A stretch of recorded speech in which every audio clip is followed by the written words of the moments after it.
much background do you want on Faethm? As much as you want. Okay. This is the soft sell. Testing. Yeah, that's okay. Yep, 1, 2, 3, 4, 5, 6, 7, 8, 9, 10. Okay. Yep. Sorry, guys.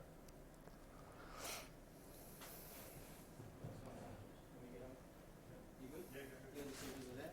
Yep.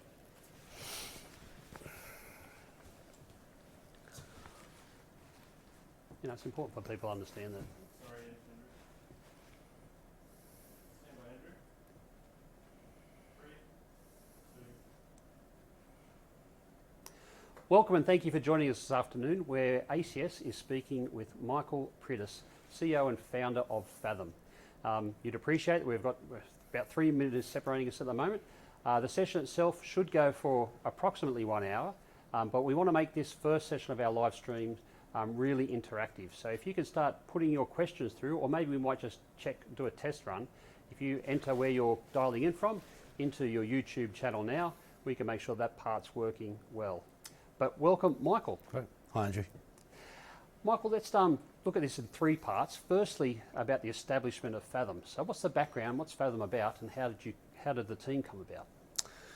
So Faethm's mission is to help companies and governments around the world to understand the impact of emerging tech, both the technology and the impact within the organisation.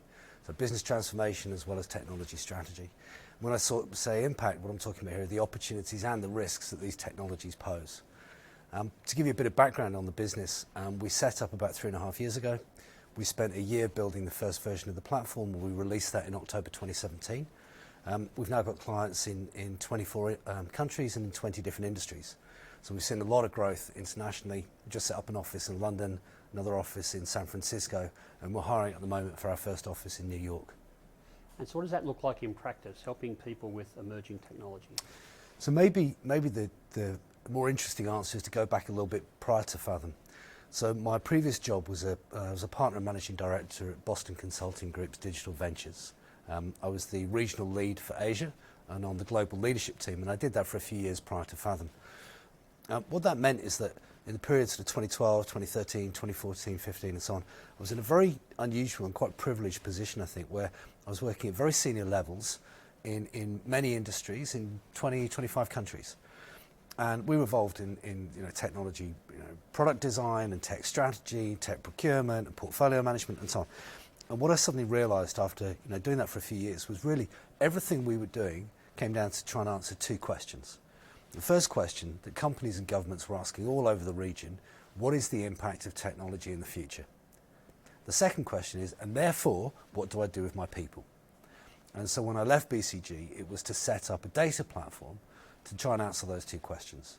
There's a lot of uncertainty, there's a lot of doom and gloom about the impact of AI, the impact of robotics. People talk about mass automation, the jobs apocalypse. There was some work that came out from Oxford University in 2013 by 2 guys called Frey and Osborne, which, to be fair to them, was really good work. And it was a concept paper, but it had a couple of holes in the methodology. And the result of it was that there were these headlines that went around the world saying 47% of US jobs are going to get automated by 2035. That's not true. But what we saw as a result of that, 2013, 2014, was a lot of doom and gloom in the media about the impact of technology on jobs.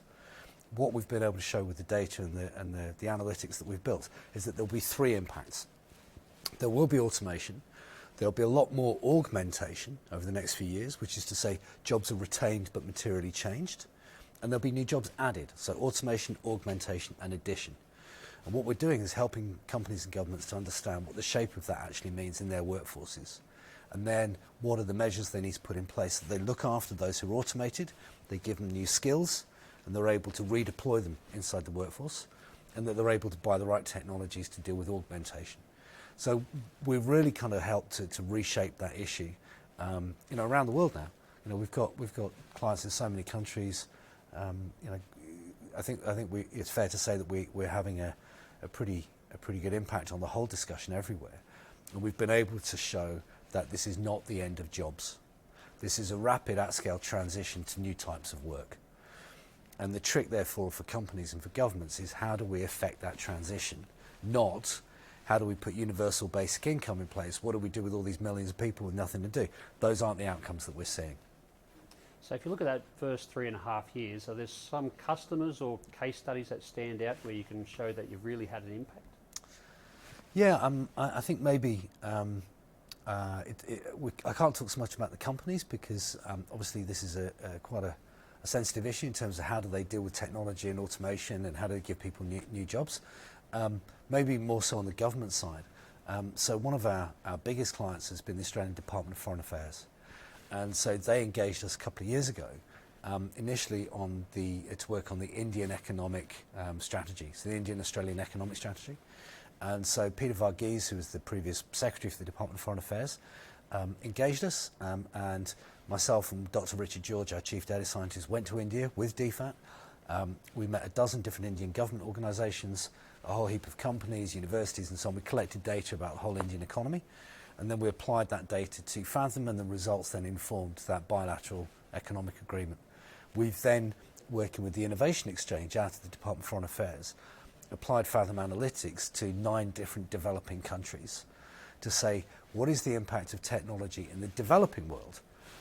How do we look after these people who might be working in basic manufacturing or might be working in business process outsourcing, where for no fault of their own, their jobs will be automated and gone? Now, in Western countries, there's a whole range of reasons why. We can talk about that if you'd like to, but there's a whole range of reasons why I'm very optimistic about the impact of technology on jobs. I mean, I don't think there will be a net jobs loss. I think it'll be net jobs growth. In developing countries, however, that's not the same picture. We're very concerned about what happens in our immediate doorstep here from Australia, but also through Africa and South America as well. Many of those countries will see quite adverse outcomes. And so working with the Department of Foreign Affairs, we've been able to inform that discussion that then has led to new policies around aid and trade and foreign policy. You've also done some work with MIT. What was that about? So MIT Technology Review interviewed me about a year ago for an article they were doing, and then in the course of that interview, or following that interview, they then said, well, we'd like to spend a bit more time with you guys. So that ended up us contributing to 6 different research papers that they published in the second half of last year. The first one that sort of set the topic was Asia's AI agenda. And so we basically gave our analysis of what was going to happen industry by industry, country by country across Asia. So we've been able to identify the automation, augmentation and addition outcome following the introduction of any technology on any job in every industry in every country in Asia. So what's really impressed me is the granularity of the information data that Faethm can provide. Could you give our audience just a high-level overview of the methodology that underpins the platform? Yeah, so I'm going to talk with my hands here, so we'll try and explain it like this, but there are 4 main modules in the analytics. So if you imagine a kind of sort of blocks, so going left to right, the first block, we have a technology adoption model. So we describe every single emerging technology in a taxonomy that we've developed of 17 categories of application technologies and 6 infrastructure technologies. There's collectively about 130 technologies. And we assign each of those a global availability S-curve that talks about how it comes out of the lab and how it matures over 15 years. We've then got country and industry specific adoption S-curves that talk about how different companies will apply it once it's available. So let me simplify that. So if we took voice AI as an example, and we would know that product through, or that category of technology through Amelia or Alexa or Siri or any of those products, we have a global assessment for how voice AI matures over time and an assessment for how financial services in France, Finland and the Philippines will use it. The second module is a work attribution model. And you can think of this as a universal model for work, or what we call an occupation ontology. So here we describe 72,000 different jobs in 244 attributes with about 3,000 technical skills and about 20,000 tasks. So if you like, we've described jobs at the atomic level. We've kind of scattered them out, gone super granular, bottom up, and described every known job. The third module are the AIs that hold that together. So there's a mix of different types of AI, so neural nets and support vector machines, random forests, the NLP, the whole thing. And that's my technical description. If you want more information on that, I'll get our chief data scientist in, but that's where my AI knowledge is starting to, as you can tell, get a bit vaguer. But essentially what we've done with those is we've taught them to understand if you deploy a particular technology into a particular context of work, you affect the supply and demand for the constituent elements of that job. So an example being a call centre. Be outbound calls, people selling stuff, inbound customer service calls, and escalations. Well, outbound you might be able to automate a good proportion of. It's a script, you know what you want to say, that's more automatable. Inbound, there might be elements of automatable, like where's my bill, why is it this much? And we've got chatbots that are starting to become quite sophisticated. But escalations are going to be different every time. Where a customer's got a problem that needs to go through a process.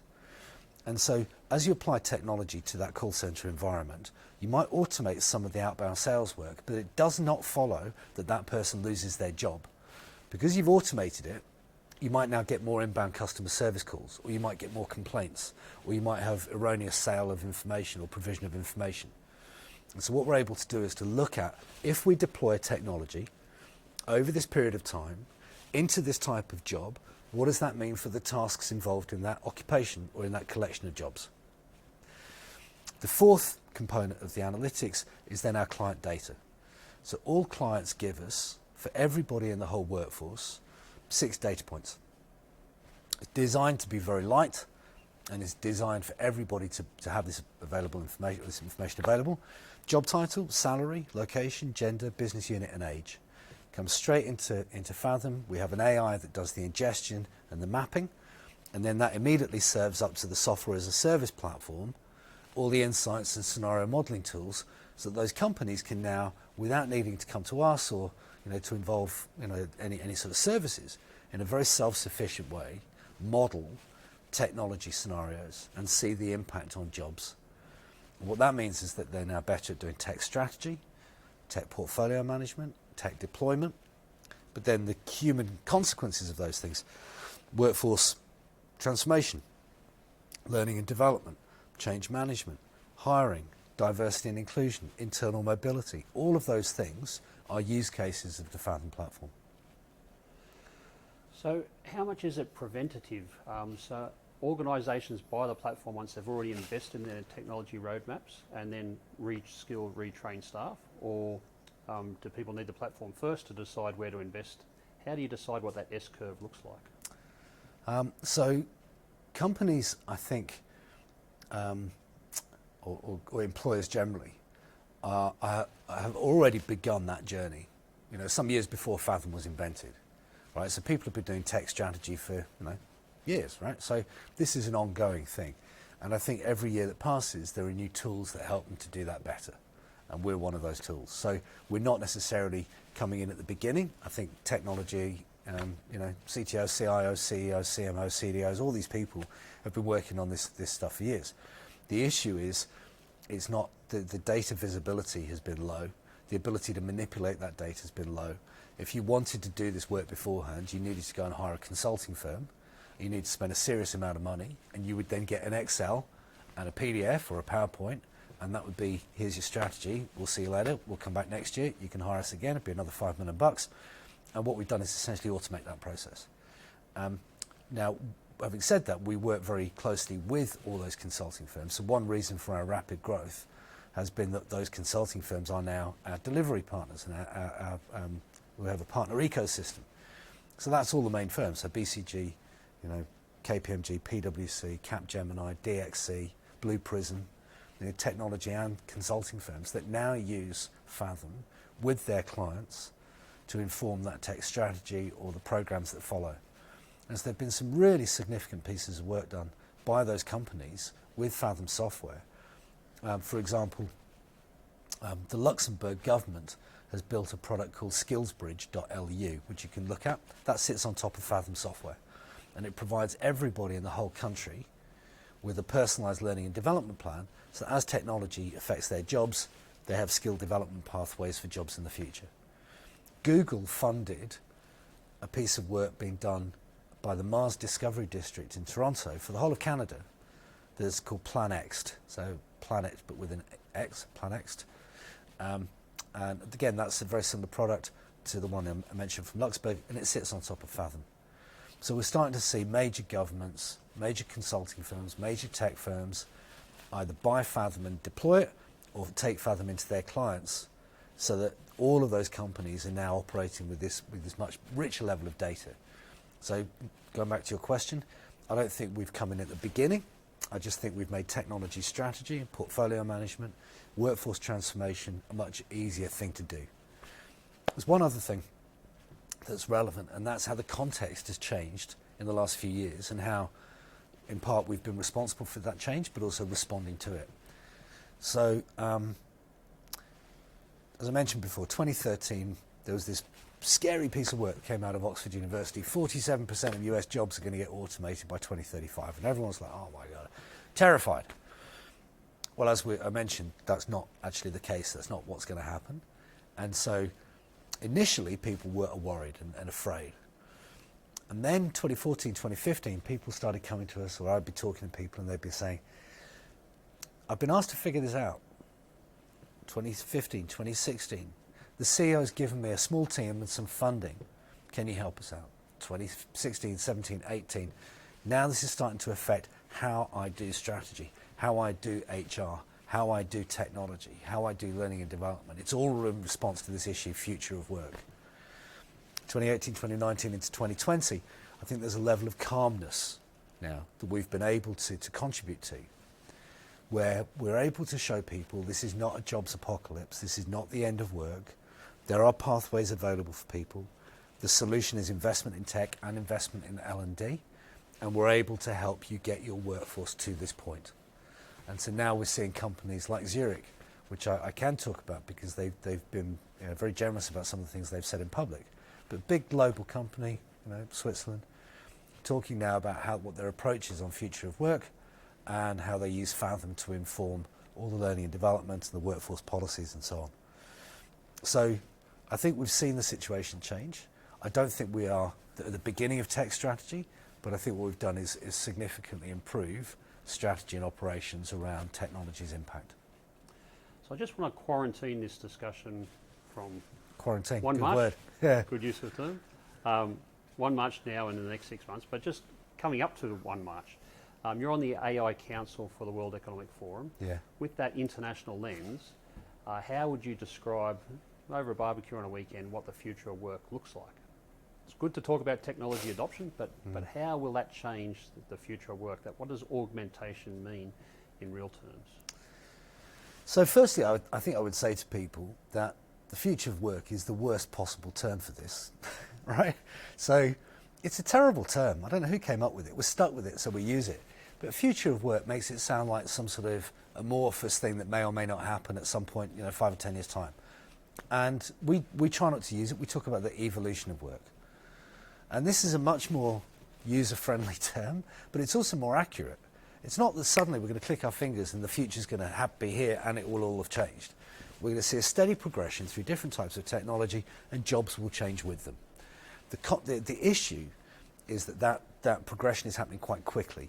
And this thing about exponential change in tech being a characterization of the period means that evolution is happening quite quickly. I mean, it's a bit of a race. And so the trick for companies and for governments is to not get too far behind that curve. So the first thing I'd say to people over a barbecue is future of work is actually better thought of as evolution of work, and it's really about learning and development in response to technology change.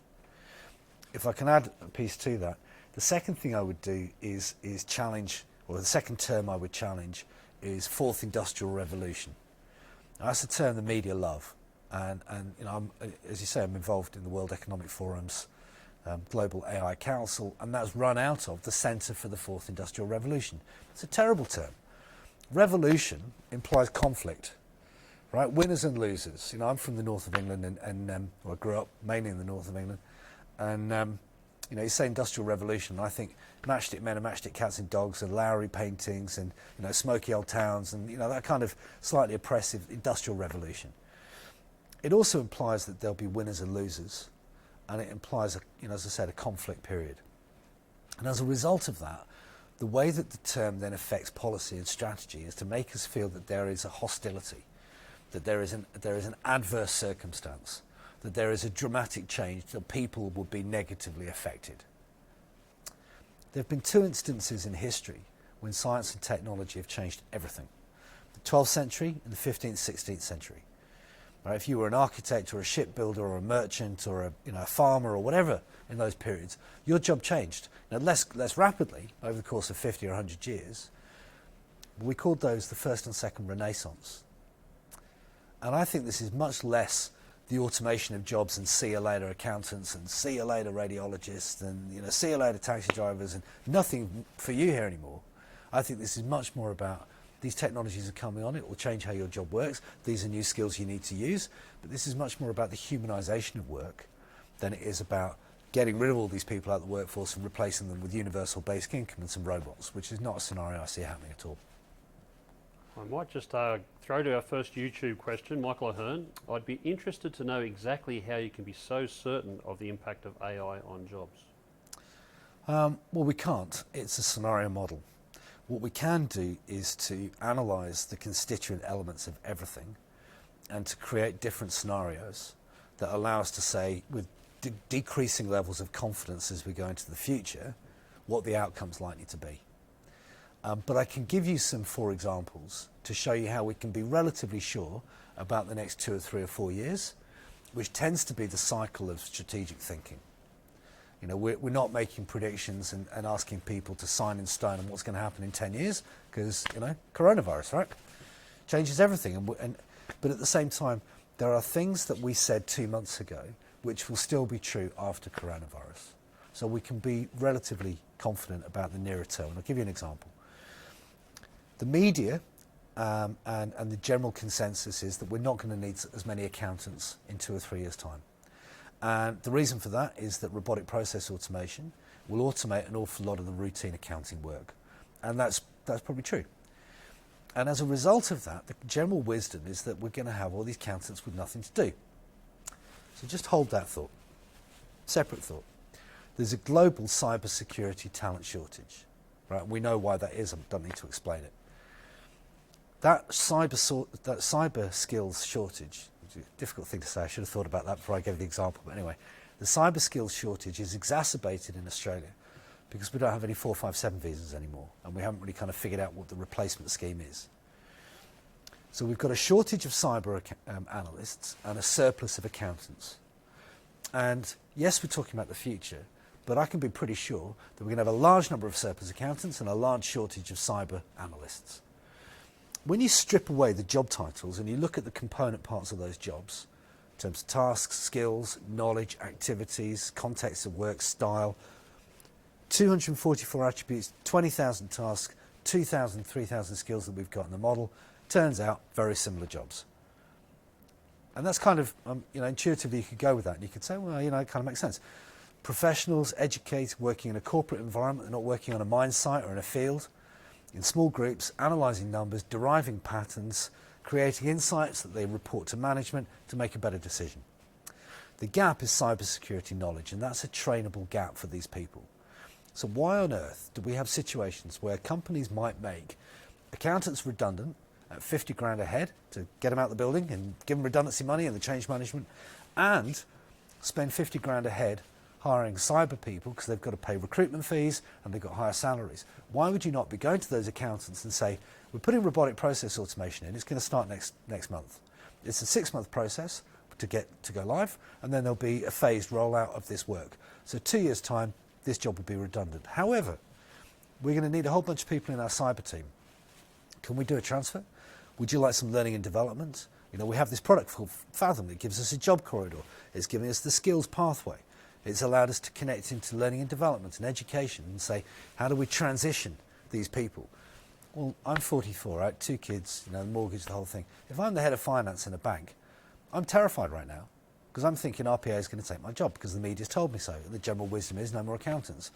And then somebody from HR in the bank turns up and says, Mike, would you like a job in cyber? Same salary, 2-year progression, L&D plan. I'm like, yeah, give me some.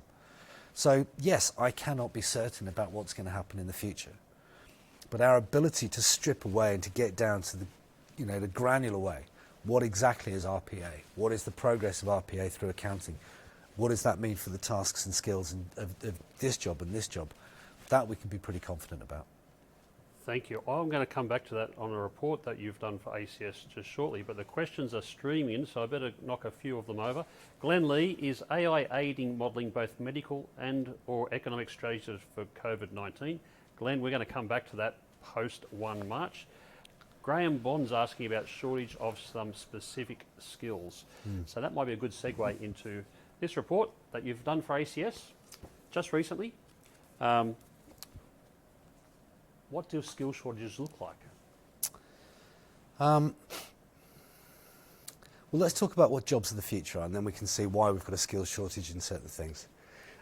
So one of the ways I try and answer this question is to say that computers are good at the jobs we find hard and bad at the jobs we find easy.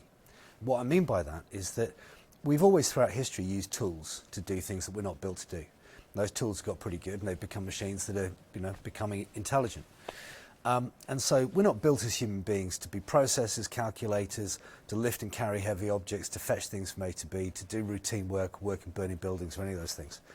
And so we will increasingly use more and more powerful tools like software, robots and what have you to do the things that we're not good at. So we're going to see a surplus of skills that are automated because we've applied a machine to do that job. At the same time, it's very difficult or impossible for an AI robot to do things that are fundamentally human. Care, compassion, communication, risk tolerance, dealing with ambiguity, being innovative, inventive, having initiative, being entrepreneurial, empowering others. All of those things are fundamentally human things that machines cannot do. And what I think we're going to see is a shift from the types of jobs in the first category to the types of jobs in the second. The problem is that we're not teaching much of those second group skills.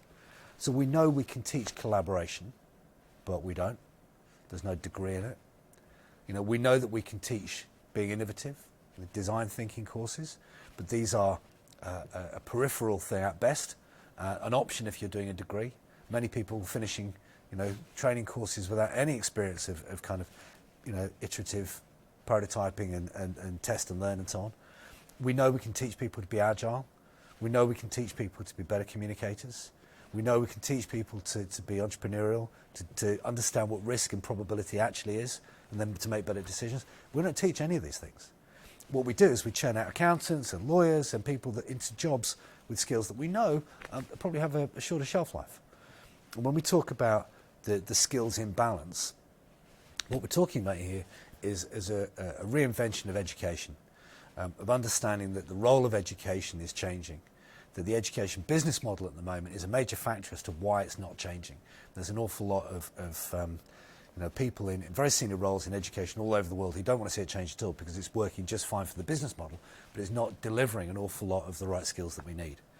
And what we've basically done in that report, and to come back to the question, is to break that down in Australia and say job by job, company by company, or industry by industry, I should say, location by location, where are we seeing a surplus or a deficit of different types of skills, and what therefore should the solutions be?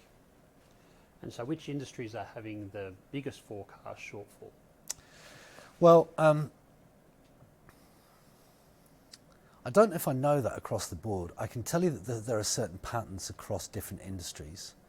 I don't know if I can say the biggest single skills shortfall. What I can do is say that we're definitely seeing patterns in certain types of industries. So financial services, professional services and retail sees quite a high degree of outright automation because there are large numbers of people doing procedural work. In some industries, so medical, education, care, agriculture, mostly it's augmentation, and there'll be growth industries. Adult education is a great example. It's a small industry at the moment. Because of everything I've mentioned, we're going to need a lot more skill development, and therefore we're going to see more people moving into that space. So I think any industry that has large numbers of people doing routine processing work will see overall large amounts of automation.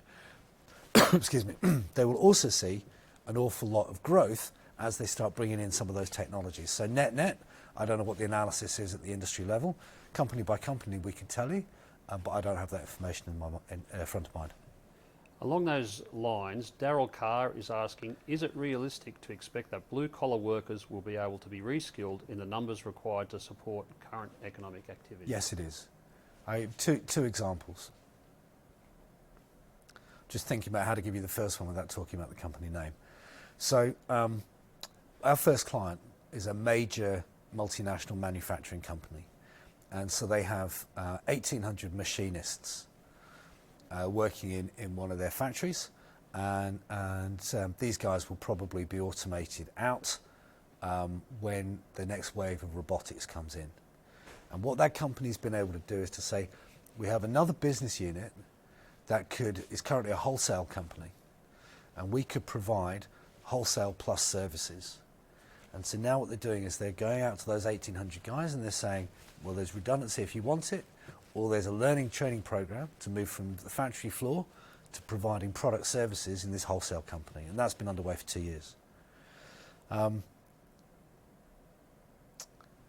think maybe I'm a bit conscious of what I've just said is because it's anonymised, it's not very vivid. So maybe let me give you a scenario, and that might allow me to kind of explain it a bit more richly.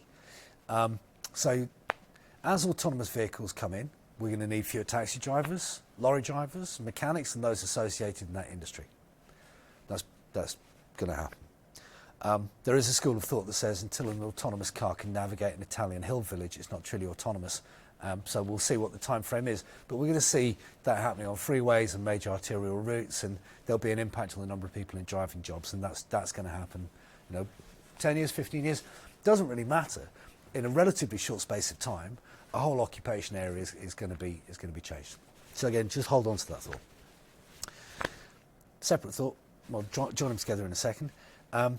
There is some study that's come out of Saudi Arabia and some of the oil countries talking about peak oil being in 2023. And the reason for that is not production, is demand. As electric vehicles hit the bottom of the curve and the tipping point, particularly in South Korea, Japan and China, about $480 billion US dollars of oil exports from the Middle East to those countries gets taken out. Now, all those oil companies have got fixed costs that are high. They've got refineries and shipping and gas and petrol stations and so on. And so when you take out $480 billion in 2023 and beyond, because of the reduction in demand because of electric vehicles, you affect the economics of that industry. And eventually they have to put the price up because they've got fixed costs that they've got to cover. So 2023 is thought to be the tipping point because there'll be so many electric cars that they lose that money. The oil companies respond by adding more, they're charging more at the pump, and there's more demand for electric vehicles, and the thing kind of machines along its way, and we hear the tipping point, and all of a sudden electric cars become a much more cost-effective option for more people. Third thing to talk about in this scenario is drones. So Google's global, or they have a global testing site for drones in Canberra. And there's a few kind of major things to do with drones before we get to them being a useful vehicle at scale for last mile delivery, in the community. And some of those things are, better motors and battery life and blades and so on. There's a hardware piece. Second is the idea of drone nests, where a drone can land and an automatic arm can replace the battery or whatever might be wrong with it, or load a can of beans or a loaf of bread into it. Some are software. So when drones are on a collision course, they both don't turn the same direction. Another would be sensors. When a drone's motor fails, because obviously it will from time to time, it doesn't land in a pram. Another would be building regulations. How do we make sure we're not getting drones flying through the window, either deliberately or by accident? All of these problems are being worked on at the moment. So now let's tie all those three things together. Autonomous vehicles, electric vehicles and oil prices, and drones. What we can look at when we look across those, and perhaps going back to an earlier question, we're now having a sketchier view of something 10 years out, but we can start being quite methodical as to how we break this down. What we can see is that as autonomous vehicles become more common, we're going to have fewer people driving. We're going to need a lot of electric vehicle infrastructure, which we don't have anything of at the moment. I don't know where my nearest charging station is from my house, and I live in, Metro Sydney, right? I don't see a solar industry. I don't see charging points being dug up in the street. But also, what are we going to do with all the petrol stations? We've got this vast cumulative area of real estate, prime real estate. Every suburb's got at least one. And if we're powering things with electricity, what are we going to do with the petrol stations? Well, maybe what we're also going to have at the same period of time is a situation where drones are so sophisticated that we're now having drone nests and drone bases in the community doing community delivery. Now, I don't see a situation where we have a drone nest in Alice Springs doing linear journeys all over the country. We're going to have drone nests out in the community. Well, we're better than petrol stations. So now to get back to the answer to the question, what do we do with blue-collar workers? Well, we need to redesign petrol stations into drone delivery bases where vehicles are coming in, equipping the drones to fly deliveries. Now you've got a 15-minute delivery value proposition on the things you're buying online. And analytics are making sure that we're stocking that drone station, was petrol station, now drone station, with the products that we need in the community. We're going to have an industry around solar or an industry around electric charging points or both. People need to sell it, insure it, make it, design it, fix it. The jobs involved in the current auto industry have certain skills. You talked about blue collar, but there are still many skills involved in doing blue collar work. I mean, blue collar work, you know, it's skilled work. It's just not white collar. So there's a difference. Let's be clear that it's not unskilled work. There are skills. And what we need to do is recognise those skills and give people the opportunity to deploy those skills again. And I think there are many opportunities as the auto industry might wane, but the oil industry changes, the electric vehicle industry comes on, the drone industry comes on. There's a refit and a repurpose of petrol stations all over the country, amazing amounts of real estate. I don't see anyone really thinking about. Heaps of jobs. We just need to be identifying what they are and taking a holistic view over the whole economy, every technology. And what we need to do that is some decent software that allows us to model every technology across every job to give us a joined up point of view so that we can make some joined up policy between industry investment, education, employment policy, welfare policy if we need it, learning and development and so on. A bit of joined up thinking. I've got another question from Graham Bond. I'm just going to cut it slightly. So the question is if retraining works. In the last couple of years, without naming them, there's been a number of big companies in the ASX top 20 who have undertaken significant resizing, restructuring of their workforces, which involves automation losing some jobs, but definitely bringing in more tech workers, but those numbers don't necessarily match. And a lot of the recruitment happens from outside the business. So why aren't we seeing more of the retraining that you're talking about, facilitating people moving if we know the technology roadmaps are of a 2 to 5 year time frame and to match the strategy? In practice, where are we seeing it happening well, and if not, why not? Unfortunately, we're not seeing it happen well in Australia.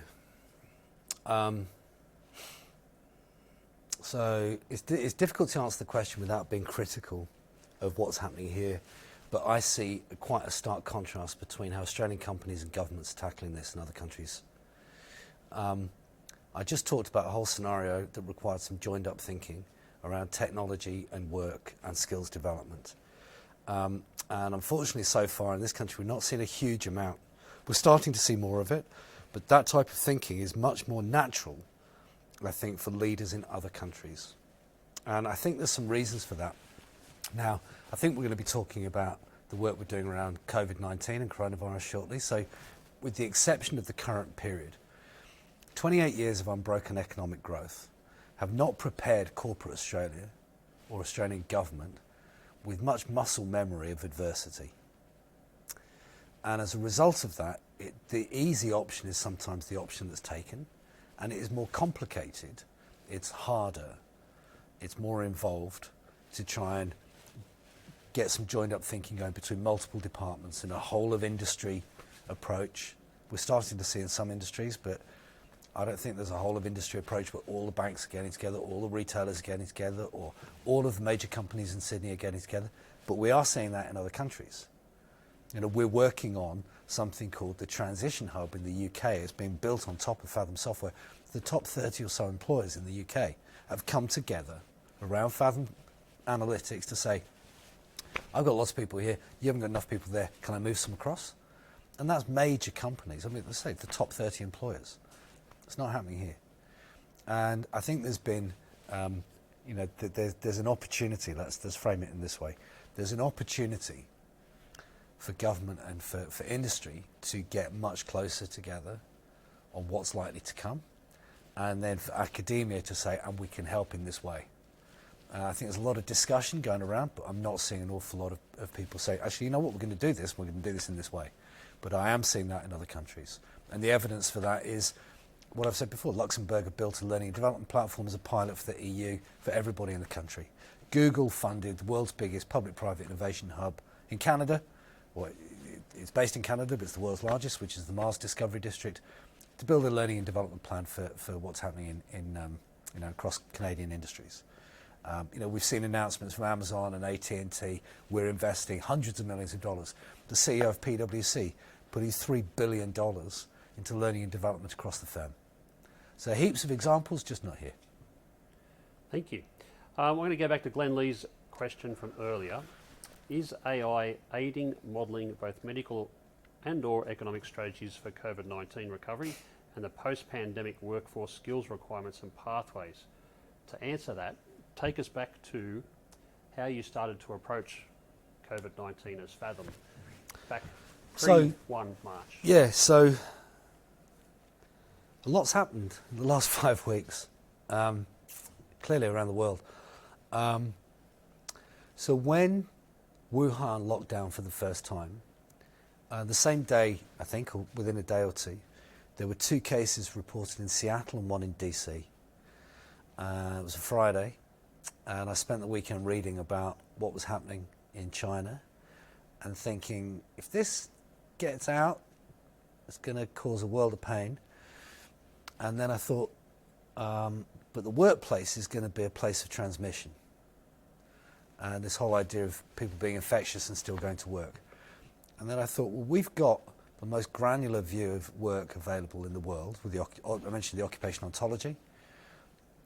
It's dynamic, we're updating it the whole time. It's back-end integrated to the US Department of Labour and the British, European systems and so on. So we've got this super rich model for work. And I came in and I talked to Dr. Richard George, who's our chief data scientist, and I said, how could we use that knowledge we've got about work and apply that to what we've got about pandemics? So for those, to just maybe go back to our analytics structure, we've got this technology model, a work model, and AI. In the technology model, we've got a global availability S-curve for every tech. We've replaced that with a global pandemic curve. And we've got that from World Health Organization, CDC, Johns Hopkins, Imperial College, and so on. Then we've developed epidemic curves, i.e. the pandemic expressed in a country, and scenarios of epidemic curves based on what we're seeing in other countries. So Spain, Italy, the UK, the US, and so on. All of which are testing with different degrees of accuracy or prevalence or frequency perhaps. Anyway, information about epidemics. And then we've built a new neural net and then applied that to the occupational ontology. And what that's let us do is go bottom up, and rather than just say this job's at risk of automation, we're now saying this job is at risk of contracting coronavirus because of high degrees of activity between this job and other people. We can make a distinction between the types of interactivity, even down to whether the person is on the phone talking to somebody or in person meeting somebody, because we've got such a granular view of work. We collect, as I mentioned before, 6 data points: job title, salary, location, gender, business unit, and age. And we know that age correlates with the severity of illness. And so now what we can do is apply things like the Australian census to that neural net, which we did a couple of weeks ago. And we're now providing information through to government, state and federal, so that they can then model what the effect of coronavirus transmission might be in the event of no shutdown or shutdown and extensive shutdown. We can identify which jobs are essential jobs to keep to keep going. But we can then say, well, we've got a much older person doing this essential job. We need to get them out of the way, and we need to replace that person. Or when I say get them out of the way, I mean get them out of the way of coronavirus, and then swap in a younger person, and then put some protections around that person at work to minimise their likelihood of catching coronavirus.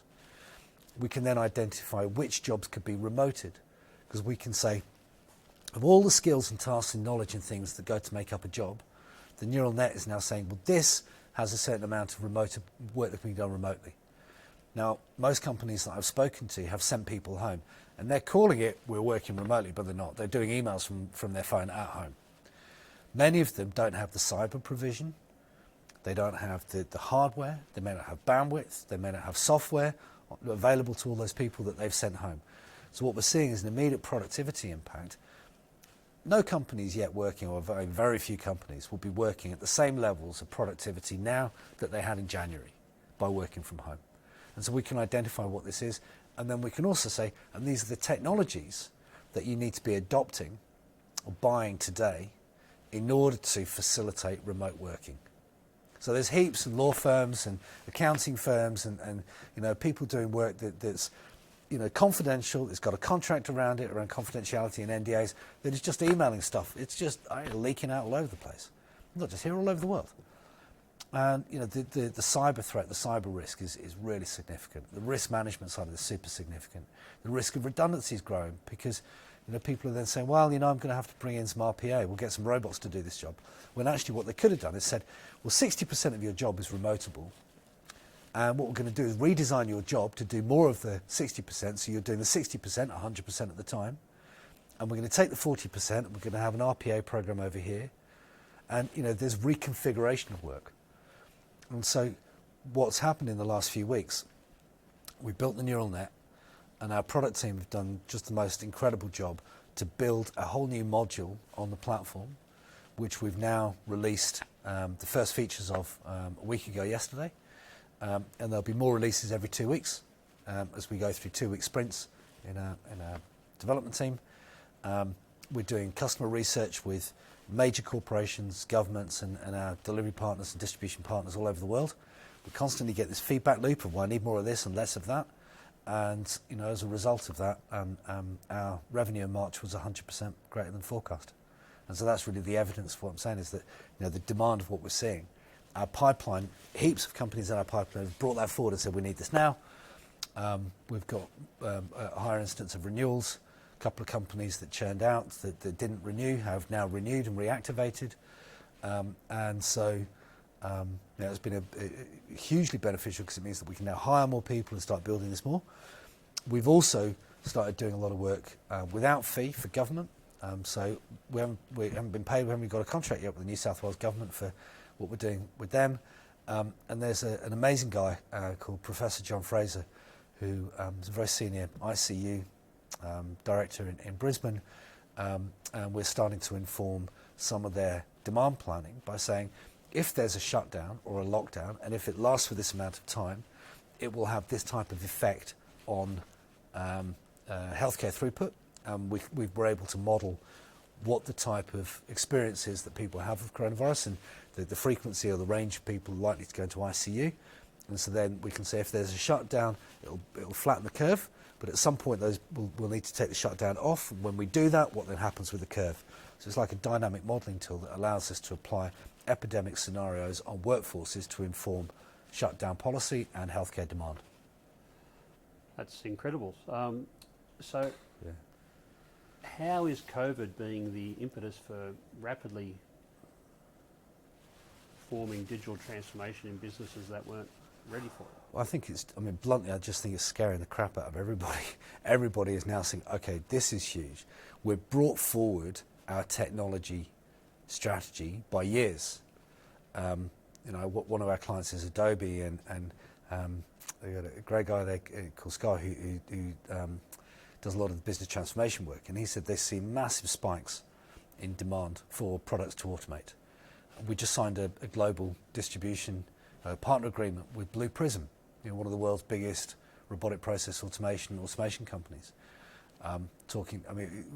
All of these companies are now reaching out and saying, how do we understand what the impact of technology is in order to keep people safe? And it's changed the conversation quite significantly.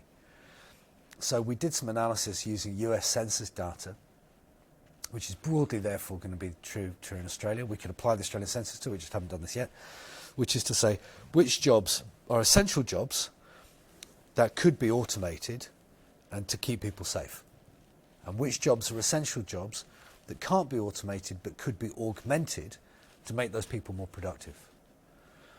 And so there's a way of tying together technology's opportunity and risk, and the impact it will have in a COVID world and in a post-COVID world.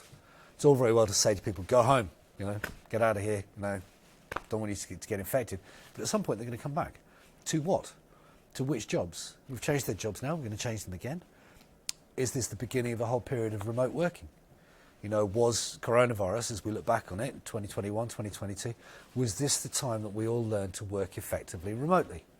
What does this do to all the technologies that have been part of that, that story? And so we found ourselves very quickly in a position where literally in the last 24 hours, I've had incoming requests for information from the Australian Financial Review, the OECD in Paris, and the CSIRO. So I think that hopefully gives you a sense as to how available this information is. And I've got to say, just a shout out to the team. It is incredible what they've done. Just to bring that to life, do you have a practical example of where there might be some occupations that could be the conduit to the virus infection spreading more rapidly, that could be automated? Based on this current scenario, that makes sense. What would be an example of that? Cashiers in a supermarket. So it's an essential job. We need to go and buy food. We need Coles, Woolworths, and what have you to remain open. Cashiers, my heart goes out to them, right? They've got somebody in front of them, their whole shift, about that far away. It's not 1.5 metres. And even with those plastic screens, they're coming inside that 1.5 metre range. They're not all wearing face masks. They might be handing a card over. They're not wearing gloves. I don't see the cashiers being protected anywhere near as much as they should be. Some supermarkets have started putting those perspex screens up, but that's not a barrier completely. And then there's still bagging, and the bagging console is close enough for the cashier to be able to reach it. Well, now the customer is reaching it. Well, they're inside that 1.5 metre zone. So there's the automation of retail workers or retail jobs was a very emotive topic 2 months ago. People saying, well, we're going to have all these people, and what are we going to do, and so on. And now it's like, well, we probably should get them out of harm's way. And I think you probably talked to one of those cashiers 2 months ago, and you say, automation, and they're like, no, don't do it, I need my job.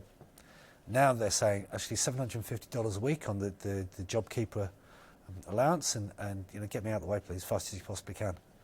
So, good example there, I hope, of at-risk job in large numbers, completely automatable. Probably should get on with it.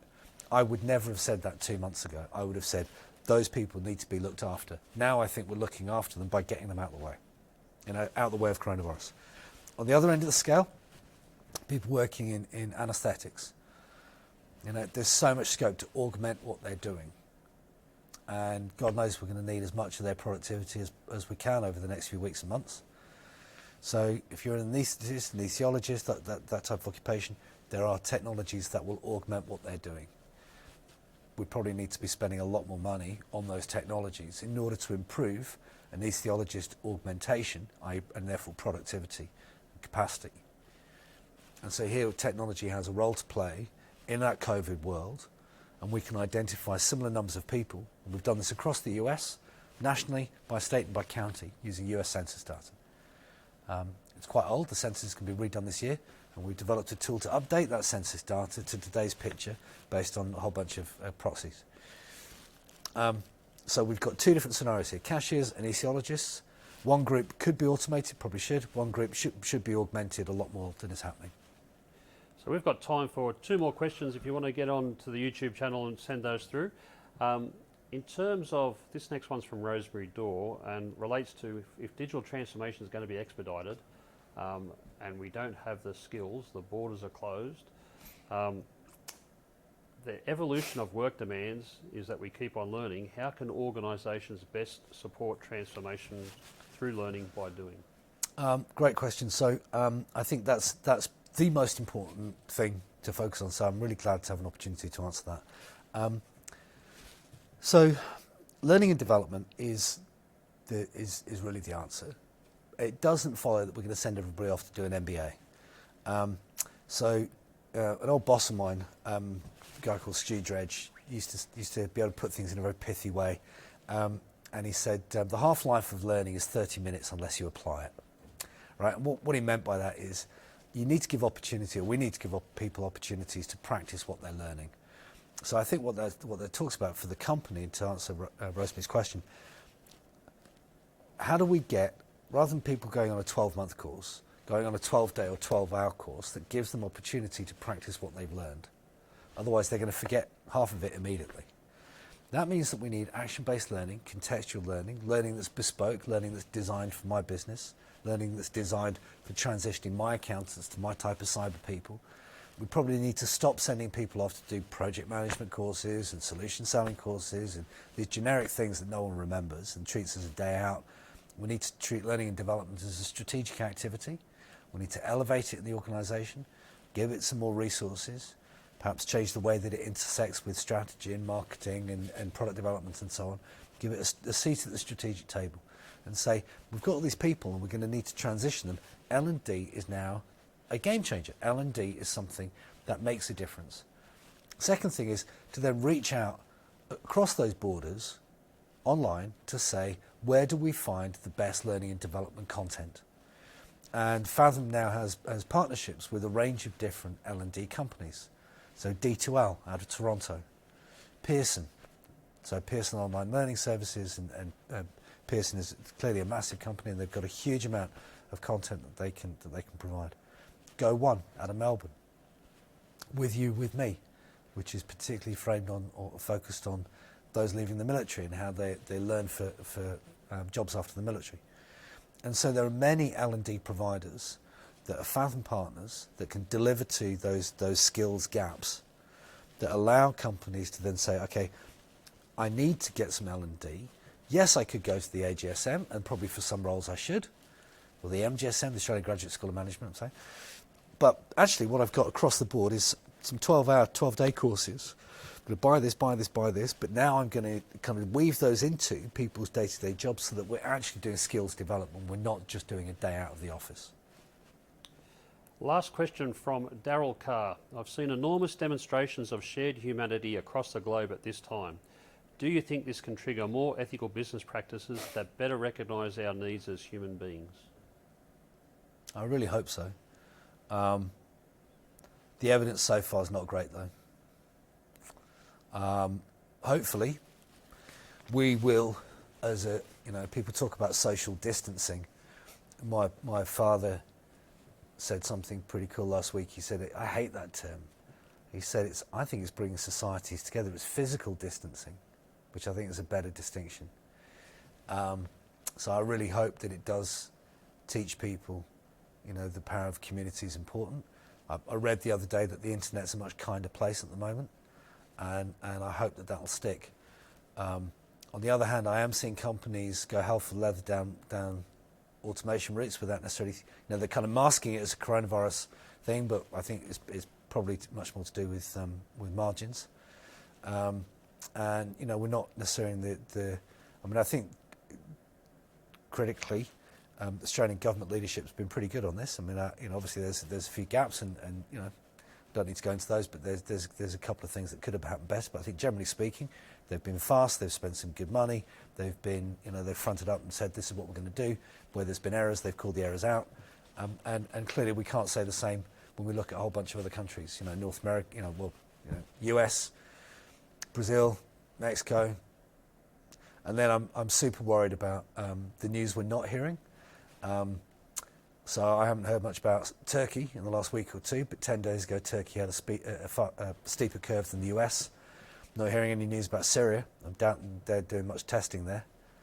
Not getting much information about Egypt, much information about Mexico, although I did see the Mexican president walking through the crowd and kissing babies a week ago. So, I think it would be great to think that this is a catalyst for greater humanity. And I think hopefully there'll be pockets of it that we can all look to. But I think we need to crack on and make it happen rather than let it happen. Michael Priddis, thank you so much. There we have it, Faethm, a great Aussie tech success story, pivoting through COVID-19 and really adding value. For ACS members out there, the humanity's a nice segue.